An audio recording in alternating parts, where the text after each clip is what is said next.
Stuart, welcome to the bookshop. Thank How you are very you? much. Very well, thanks. Yeah, thanks for inviting me along. Yeah, thanks for coming down. No problem. We've actually been chatting for I don't know, best part of an hour Probably an or hour, so. some really good material as well there. Yeah, hopefully we can cover it. We've just basically been, I don't know, just perusing through stuff on the shelves here and just talking about a slightly different side of the photo book world, which is nothing to do with photography and just focusing on the book half. Yeah, book production and print, I guess. Yeah, which is always interesting at your insight because that's your world and what you do. Yeah, absolutely. I mean, I've been working in the print industry for over 25 years, from the shop floor, from running the presses, and right through to where I'm now, which is sort of guiding people through print, helping them put their work into print, as it were. Yeah. I was going to say, I wasn't going to mention sales, but I guess in some way that's what I do for the company I work for. But part of that is a consultative print approach. What's the best paper? What's the best press to put it on? How do we make the best finish to this? What's your vision? How do we make it work together? Which is where I come in. Yeah, which is a kind of a continuing thread that's come up as we've been talking, which is the importance of talking to someone like you and the importance of going out and interacting with what's out there and what the possibilities are. Because what we've noticed a trend towards in the shop and our experience in the world is that everything seems to be being turned into an identical format, and people aren't really considering what other things you can do. Yeah, absolutely. And that's mainly attributed, I think, to these sort of online print services where you can go online, you can select your format, which are normally constrained anyway because you're getting a better price point for having it in a certain format. But by moving aside from that system, going back to a more traditional approach, I say, is go and talk to your printer, find a local printer, engage with them, and then they can guide you through the other formats that will make things stand out, maybe make it look better, more interesting.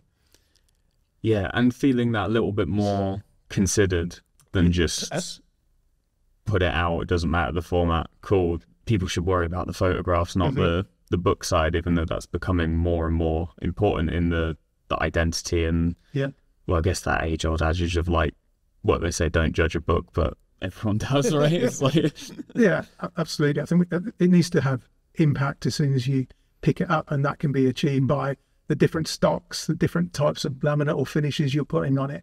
Of course, the images that you're putting in it, it's the vehicle for those, but it's still got to be tactile and tangible and interesting, and that's what we try to make happen. Yeah, and that's in our space as well, what we've been trying to look for, because at the end of the day, it's obviously we want people to buy the books we stock, so obviously having stuff that's more exciting is helpful, but also to have the creatives who come here to feel a bit inspired or oh, okay, I could do something like that. So you bridging that gap of how you see someone else do it and then how you go and how do you achieve it, right? Is what we're trying to do, just be okay, it's cool, maybe we'll do something a bit more. And we were having a look earlier at the stuff that came in from Village, which every single one had small little flourishes that are super achievable for someone doing it themselves, the spray painted mosaic, the stickers, various stuff. And you pointed something really interesting about the stickers, is that I think you originally thought they'd done something else than a sticker. Yeah, originally it looked like a neon ink that somebody had printed, and straight away you think, oh, that's going to add some cost to that. But then when you start to drill down to it and look at it, it's a hand-applied sticker. You're buying it off the shelf as neon, just overprinting black to it, trimming it and putting it on the book, and it pops, right, straight away. Yeah. It's totally noticeable, stands out from everything else on the shelf. And that's part of that sort of journey, isn't it? And is that you want it to be memorable, and probably the first thing that someone picks up in some ways, Yeah, 100%. And just, reaching out, grabbing someone's attention when it's on a shelf or online when people are scrolling through other stuff. It's those things. And you showed us one great example of that recently, which is a book that folded out. Yeah, like a big Leporello that just keeps going, like a big concertina fold. When will it end? It keeps going. But yeah, it's super exciting. Like, as soon as you saw that, everyone was engaged. yeah. There was 5 or 6 people standing there unfurling this book. Like, how's it done? How did you get it that long? But yeah, you know, which is something that, like, you know, considering, you know, how many other books are in the room, and none of them have done to that level, but they all have little subtle details. So sometimes it takes something a bit more impressive to call attention to the different things you can do. Yeah, and I think it's keeping something in the hand for longer. Like, the longer you hold it, the more you look through it. I mean, you've got the photos, great, and they're taking you on a journey, but then maybe there's a small embellishment on the book. It just gets you to look a bit closer at something. And look, how's that been achieved? Like, well, how have they done that? So what goes, because there's also the other thing of, like, kind of the negative side of everything we're saying now is that someone could just go and be like, okay, I need something crazy, and then try and tick every option possible. But then it becomes a point where it's like, okay, like, you've gone too far the other way. So how do you, when someone comes to you with a project, kind of go, well, this could be interesting, or, like, how do you decide what works from? I think getting to know their imagery and what they're trying to achieve, finding out what they like, what have they seen that they like. That's always the key thing. If you can bring something along that you like the look of, we can look at the papers, in that and work out what they are. We can look at the format. And that's a really good way of getting into somebody's psyche about, like, when they want to produce a book, like, what they like, what don't you like is a good question as well. Yeah, I've seen this is horrible. I mean, it's looking like that. This paper doesn't work. Okay, so let's move away from that. So that's a really good way of beginning that journey, of putting someone's work into print. And the other thing we can do, then we can do, like, white book dummies and things as well, like, relatively easy.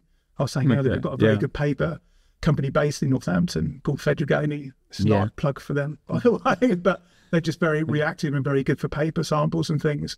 And a lot of their papers work across digital and litho presses really well. There's some really interesting papers, and that's, like, on our doorstep, so.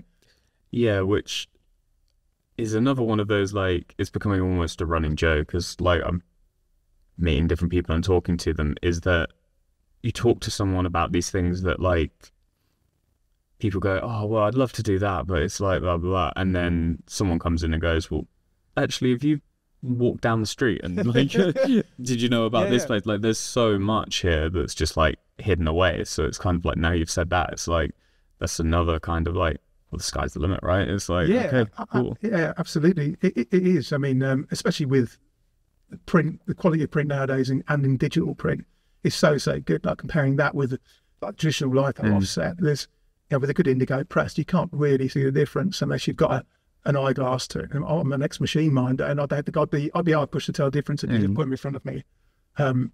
So, there's a, what I'm trying to say is that there's a way to get your work into print at a cost that works for you, that doesn't need to really detract from the quality of what you're printing. Yeah, and that's kind of the other aspect of, like, people's other kind of barrier to entry, and maybe also why these online printers have become so popular, because if you're making any piece of physical art, and, like, books especially, like, there's a cost involved, and trying to find ways to manage that cost to make it work on different levels is, like, a whole other ball game. Yeah, and that's the thing, when you're getting instant pricing on preset formats, it's very easy to fall into that trap. It's only going to cost you 120 quid or something. But then if you have to go and talk to someone directly, and you're starting to get into paper stocks, that could triple very easily. Once you start getting really immersed in it, it's always good to set a budget at the beginning as well. I say that's one of the key things as well. What is your budget? What do you realistically want to spend? And we'll try and make that work as well. Yeah, and figuring out that balance between, like, because the other factor is, like, books are something where you're producing multiple versions of it, unlike a painting where you make one. It's, like, also balancing, like, how, like, the quality you want versus how many you want, right? Yes. Which is another sort of trade-off. And I'm noticing more and more people are starting to switch gear into producing smaller runs, but more interesting books, rather than ones that they've got 1,000 of that, like, end up sitting under their bed first. Yeah, absolutely. And I think doing that also opens it up to maybe some hand embellishment. I mean, the smaller the quantity, the easier it is to do that, to apply extra stickers and stuff to it. Because when you're doing 10, 20, that's quite an easy process. If you're getting into the bigger quantities, you don't want to be very repetitive, very boring, very quick. So I think that's quite nice. Some of these hand-sprayed ones we've seen, all the stickers affixed to them, or the considered packaging and things like that. You can really elevate something just by doing those small hand touches. Yeah, and making it just feel like, because I feel like there's been like a sort of changing scene, and like having through the bookshop seen how these other kind of areas of the world operate in terms of what they consider a photo book and what's important there and things. It's things that make it feel special are always what kind of wins. Stuff that feels throwaway ends up being considered throwaway. And it's really interesting to see how people go about that. And sometimes it's you wouldn't expect kind of cultural differences to come in, but they definitely do in a few areas. Yeah, that's really interesting. I think in some other parts of the world they're much more considered products, I think, than maybe in the UK. I haven't got much knowledge of that, but I've certainly seen some really interesting stuff that's been produced overseas, maybe that's been finished with different coloured threads, or it's had some real interesting approach, different to what we do here. Well, I guess we're quite traditional in the UK in some ways, Yeah, and I think in photo book world as well, it's a different one, because we're coming for, a lot of people are coming at it from tradition, and it's only more recently where there's a massive sudden Japanese influence, because see it everywhere.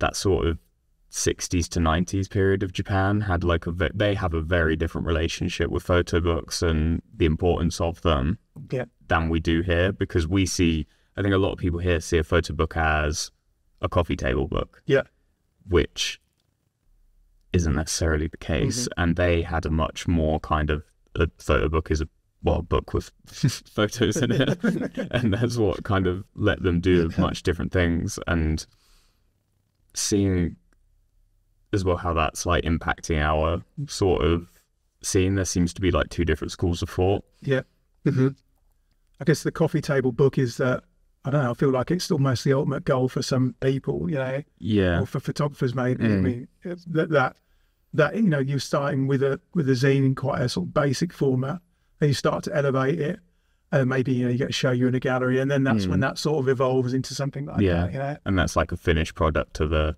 career almost. Almost. And we get approached quite a lot, but photographers maybe been in the trade for 20 or 30 years, and they got to the point where actually I need to make something that's going to last, that's tangible. By putting that into a case bound hard format, it's got some longevity to it, more than you would with a soft cover zine. It's going to stay on someone's shelves. As in there's also the with kind of the zine end of things, there's also people who are producing rather than trying to document a whole career in the format of 100 photos or something, each zine is its own little project, and then each one makes up kind of almost like a discography, right? You have different stuff, and then you see different sides of a photographer in each one until then you get the through line. That's the really cool thing. It's the evolution, isn't it, of the photographer as they go through that sort of the zines.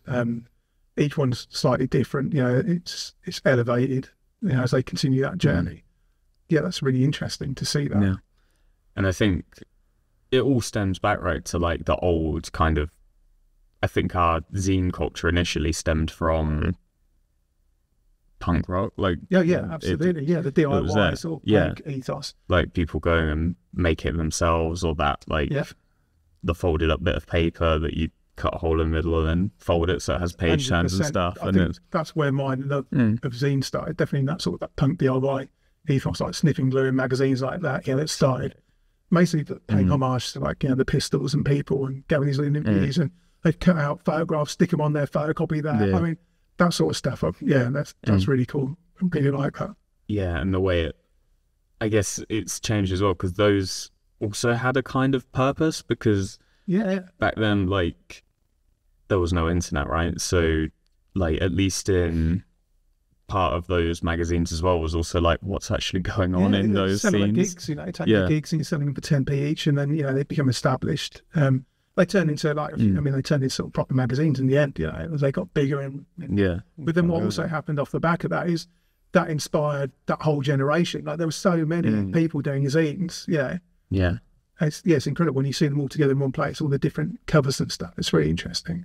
And then I guess it kind of landed in with photography culture as well. Like it found its own kind of, we're going to do it ourselves ideal. And then people started putting stuff out and seeing it in England, like it would be like those little foldable ones. And then sort of the more staple bound thing came, and then the online printer thing became an explosion. And I think now we're at a point where it's people are really looking to like, how do we push that further without going to coffee table book? Like what's the in-between space looking like? And the in-between space is talk directly to your printer. Find somebody good, find somebody local you can go and have a chat with, find somebody who's ideally into your work a bit, like understands you and what you're doing, and I think that's always a good base for having that sort of relationship to produce something that's a bit more, less mainstream and more outside the box. Yeah, and I guess as well, like talking about tradition, punk rock, I guess there's kind of publishers and maybe somewhat presses as well have a bit of a reputation to kind of be seen as like gatekeepers, and that's maybe where there's a bit of a rift between those things. Obviously, there's a lot of like the smaller publishers that are about that are like heavily against that and like trying to do things to work in the opposite direction. But the traditional view is like, there's a little bit of angst towards publishers and things like that. Yeah, and seems to go around. That's great. Well, you don't have to do that anymore. I mean, that's probably the great thing about the internet. We was talking about Kickstarter and things earlier, but if you're going to self-publish, then you don't have to go for any of that. You just do it and put it out there. And if you get some engagement on Kickstarter, if you come up with a really good project, put it on there or any sort of crowdfunding platform, then that's a really good way of gaining interest and finance before you've even put anything into print. I mean, I've seen a few really successful businesses now, starting in lockdown just by doing that, and they're doing really well. They've found their sort of niche, and they've grown from there. I think that's a really good thing about the internet, right? Is having that sort of appeal. For sure. And you can reach the world from your doorstep. Yeah, right? It's brilliant. It's again also a balance, because it's always people a get balance. Too far one way, and there's a big kind of push at the moment to get people more basically talking to each other, because there's a feeling that some people have maybe forgot how to do that over time. It's true. Like even my line of work, I've got certain clients that will communicate purely on WhatsApp. Right. It's like you're putting a print job through. One of them's like a construction company, and they make big expensive houses and they make brochures for it, and it's all on WhatsApp. It's nuts. So when I think about it, sending me like PDF files through WhatsApp, they're now having to sort of transfer onto SFTP. And like you try and educate them a bit, but they don't want to know. They honestly don't want to know. I think it's because they're in 3 different time zones. It seems to work better for them. Fine, like I can deal with it, but a phone call would be nice.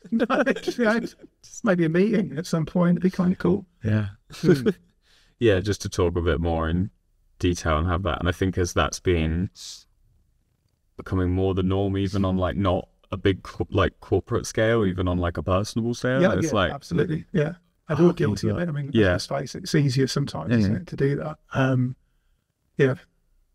Which is but you'd hope on the making cool stuff on a artistic level would try and keep that going. It should. It should.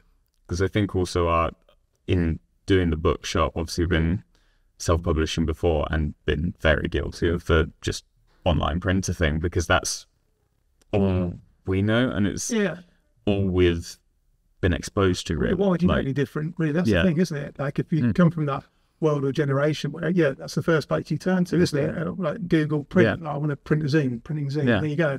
Well, it's like when I was trying to figure out how to do it, it wasn't even Google, it was straight to YouTube and hope someone else had like how to, and now like as stuff's progressed even further, like I think the stats are like if younger people they don't Google it, they search on TikTok to find something, which again, it's like that fast information cycle. Wow, okay. Where I hadn't even considered that. yeah, like that's another factor of like where people are like, well, I want to do this, and I've seen something in somewhere that it's been done, but also I can't find someone who's explaining how to do it on TikTok, so that knowledge is kind of lost.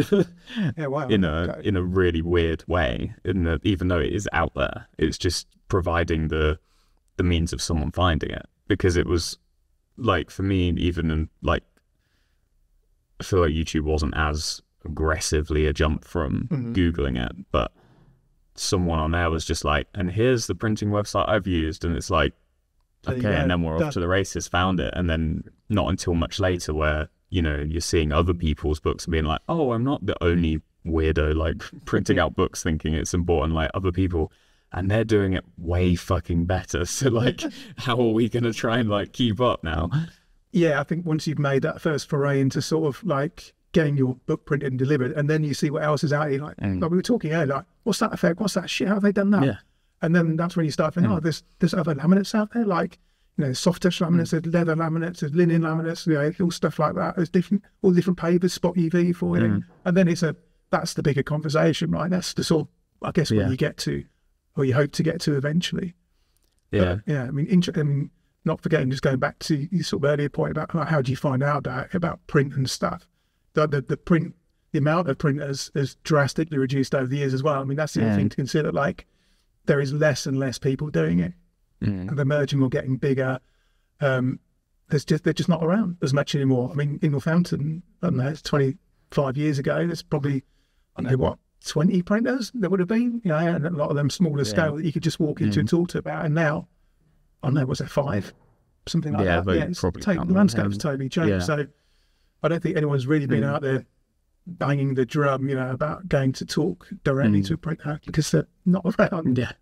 Or, harder to find. So it's getting that information out there, which I've noticed not even just in the space of photo books, it's like wider thing, whether it's, you know, food is a big one as well. Like, you know, like I have experience in like done a lot of bread photography, so it's like a weird world I'm like slightly involved in, but like their equivalent is like flour millers are like disappearing. There's like, they're all turning into like very huge brands, and you'll find that like one mill supplies like half of Europe, and then rather than before where it'd be like there's a miller on every street corner. Local millers, different, like in my head before I started doing it, flour's flour, right? The same as most people with a book, it's like a book's a book until you get into it and you're like, oh, there's all these options that people don't even know exist. And like, you know, it comes down to it, like everything becoming more and more kind of just one type of thing. Like,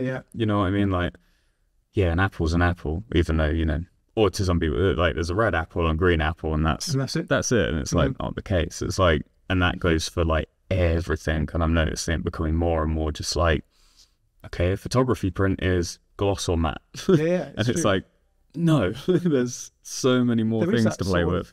Dilution, isn't there, just down to this real base level, when actually it could be so much more, you know. And that's when you need to, that's when it's all coming down to the conversations again, isn't it? It's sort of keeping it alive in some ways.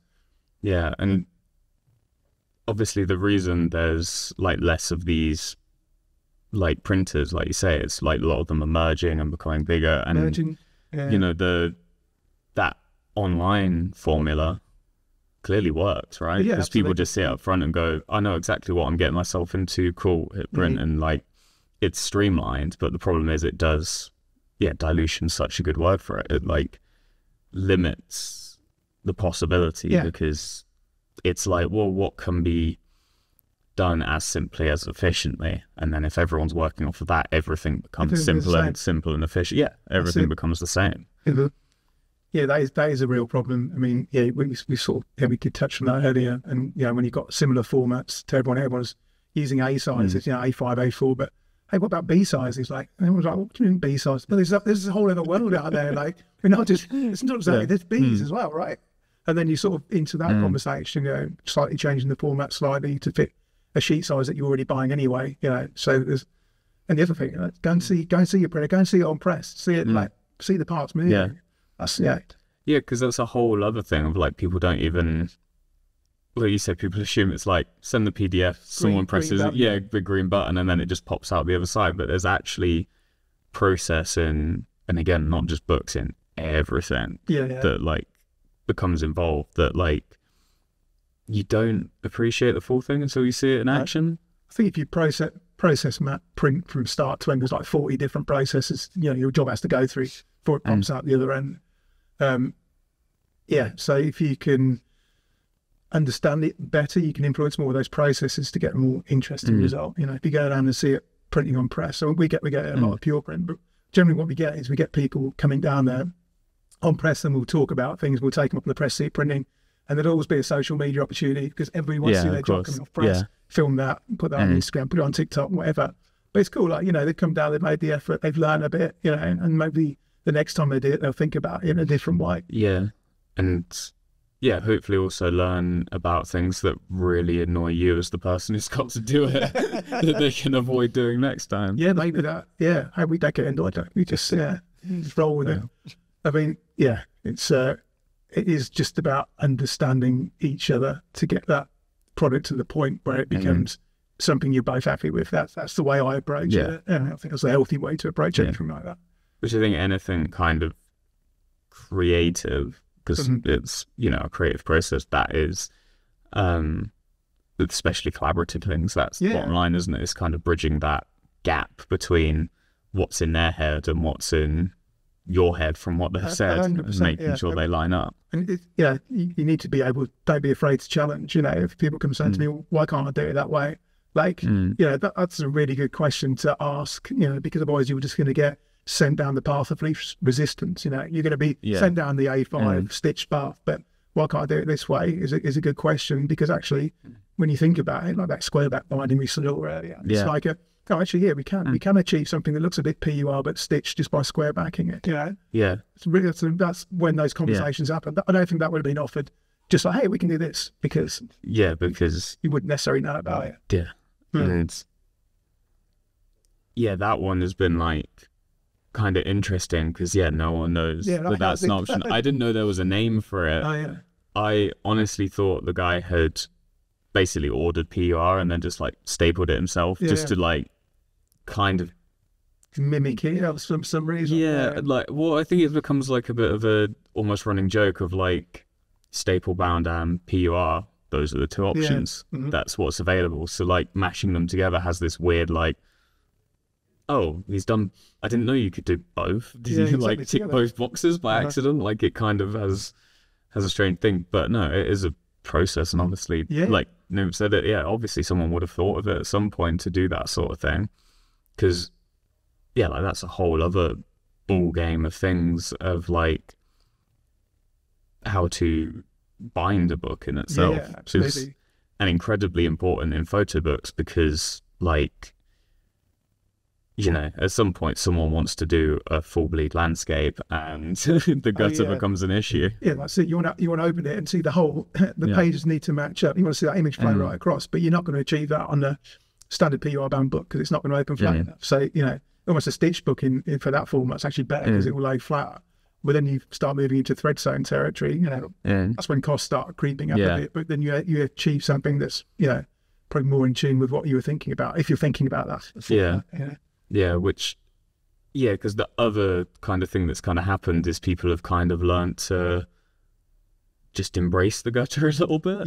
Which embrace the gutter. Like some projects it works, but other projects it's like, you just didn't consider it and now you're trying to cover it up. And it's a really hard thing because obviously you get a bit of slight movement between the two pages as well, and then your image is stepped or you lose something in there, and it is a headache, but there's things that you can do to offset that. You know, you can apply things like creep into the gutter to offset that, to move it out. You know, things that we can do in the repro stages. Again, like you're not going to get that just by submitting a file online. And crossing your fingers and hoping for a bet. It's probably like the touch points for that is so automated that no one's really going to see it till it's been boxed and packed, and they're not going to go, oh, by the way, if you it's all too late. Because that is the risk with these online things, and like a lot of them have like they have like a basic proof functionality that's mainly for bleed, etc. But like they ask you to sign it off, and then it's still kind of like a gamble, but they've got you to sign it off. So even if it's not what you know, and it makes sense of doing that because they've probably run into some real like issues, you know, with people being like, that's not what I expected. And it's like, well, that's what you gave us. But, but yeah, without the interactivity, you can never 100% know what's going to happen and how someone's going to interpret a digital file is meant to be. They're just doing what they think should be done, basically. Yeah, absolutely. And then also that proof process, that online sort of PDF proofing, I mean, isn't the only way to proof a job. You can run out Epson inkjet color calibrated proofs, you know, which will tell you what your color looks like before it goes on paper. You can run out an Indigo book proof, which shows you what it looked like on the paper. You can, you know, there's so many other ways to approach that than just leaving it to chance. You know, so that's another interesting one for sort of a bit more human intervention. There's so many other options. Yeah. So that you're not disappointed at the end. Yeah. And especially in the like photo book or art book space, stuff it's experimental by nature. Yeah. So the other like panic is that the printer thinks you've done something and then trying to be nice and sorts it out. Because you've seen Glimpse that I did that was the half cut. Yeah. Oh my God. I spent the 2 weeks in that. I had a dream. Imagination on that's really interesting, the way you've done that, and you've put a single leaf in between two. Yeah, so the images are kind of split between the two sections, which was great. But I hit print being like, I know I've laid it out correctly, but what if the printer's just like decides to put it in order? This poor lad's just done something weird on the export. I'll just sort it out for him, and then the book just goes like normal, and it would have just completely like ruined the project in a way. It would have just been like, okay, there's nothing to talk about here. Yes, that's good. I guess they didn't, right? Luckily, okay. Luckily, that's where you've got to trust the process on that one, I guess, is that because there's no one really looking at it with much detail, they probably won't. Yeah. So you're probably safer, I think. It's a hard one to explain that. Yeah, and I guess no one's probably looking at it close enough to have noticed, luckily, because that's another thing I wanted to think about. It's like the difference between how it looks on a digital file versus once people pick it up. Because 100% is different, isn't it? Because you're looking at RGB on a screen, and then you look at CMYK in print. So already, you know, there's a total transition there. So it's not going to look like what it is on your screen, even if the screen's like super calibrated. Like, you're still going to get some shifts. And the other thing is, are you applying the right profiles when you export it for print? I mean, that's the other conversation that we have with photographers who are probably a bit more established, is that we'd all supply colour profiles to them to export their files to, because those profiles are separate presses and they print a certain way within a certain colour standard. Yeah. A whole nother conversation, colour, which I don't think we should get too much into. But you know, if you're not applying the right colour profiles, or you're not being asked to apply them, which you're not with the online game, how can you expect the end result to be as close or as good enough as to what you want it to be? That's always a photographer's thing, right? Yeah. Oh, 100%. People get very sort of finicky about exactly. Yeah. And it's part of, but that's also like the split I was talking about earlier about like photography in England and more so the West has always been a bit more about control. Yeah. And there's been an element of like placing lights exactly perfectly and, you know, controlling it. So those photographers, there is a reason for getting finicky, because they've spent hours to get it to look, get something that is, you know, real to look exactly how they want it to look, you know. But with the kind of that more Japanese approach that's kind of creeping in over the years in photography in general, not just photo books, it's kind of total opposite. There's kind of an element of, well, if rawness, is that what they're sort of which I think a lot of people use that word over here. Like Japan has the concept of like wabi sabi, which is like another thing that's kind of hard to translate, but it kind of, there is an element of like, well, if uncoated paper is going to make my photos look like that, that's what it looks like on uncoated paper. Yeah, it's the element of beauty in the broken or something, isn't it? Almost, or the by not following the right process. Yeah, which that's an interesting. That's great for a printer. Right? Yeah. No one's ever going to complain. But, yeah. That's not quite what I wanted, but I like it. That's the way it's happened. Yeah. There's, I guess in the West maybe we call it a happy accident. Yeah, you're right. Absolutely, you do. But then many of those. How happy would you be in the West? You're probably not that happy if you spent, like you say, staying up all that night. It's a really controlled environment. It's got to look right, hasn't it? Yeah, and I think but I think having some, not completely copying one approach or the other, but that sort of happy accident thing is sometimes what makes something super exciting. Yeah, absolutely. It can happen. And you can use that to sort of like inform future things, like because I definitely have done what I did in Glimpse by accident. And then it wasn't as fun, but then it can be turned. It's like how you kind of, take back the little bit of control of it, of something that seems like it could be like, oh, you fucked this up, but it's like, oh, own it, haven't you? And, make it yours and make it work. I think, Yeah, and it's the reasonings behind it, I think, right? Because there's no one right or wrong way. No. Which is the exciting part, but also what makes probably a job like yours or what we do or anything creative slightly more difficult, because everything's different, and then everything is like a new challenge every single time that gets layered on, especially when dealing with like other people and what they want. That's why that kind of bridging the gap becomes so important.